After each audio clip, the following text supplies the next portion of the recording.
Today, I'm going to show you how to send PDF files on X, formerly known as Twitter, using the Direct Messages chat feature. This is a quick and simple process, and once you know where the buttons are, you can send a PDF in just a few seconds. If this tutorial helps you out, make sure to hit the like button and subscribe for more easy step-by-step tech videos. Alright, let's jump right in. First, open X and look at the left side navigation bar. This is where you'll find the main menu options for your account. From here, click on Chat or Messages to open your direct messages. Once the chat section loads, you'll see your conversations and any people you've recently messaged. Next, choose the person you want to send the PDF to. If you already have a conversation with them, just open that chat. If not, start a new message and search for their username or account name.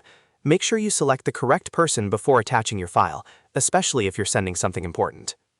Now that you're inside the chat, look for the plus icon. This is the button you'll use to attach files and add content to your message.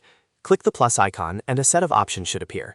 From that menu, choose the PDF file option or the file attachment option, depending on how X displays it on your device. After that, browse your device and select the PDF file you want to send.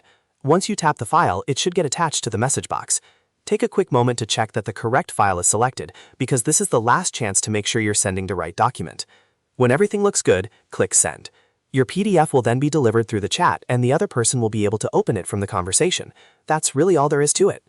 So just to recap, open Chat from the left side navigation bar, choose the person you want to send the PDF to, click the plus icon, select your PDF file, and then click Send. It's a very easy way to share documents directly on X without needing any extra apps or complicated steps. If this video helped you, please remember to like, subscribe, and turn on notifications so you don't miss the next tutorial. Thanks for watching, and I'll see you in the next one.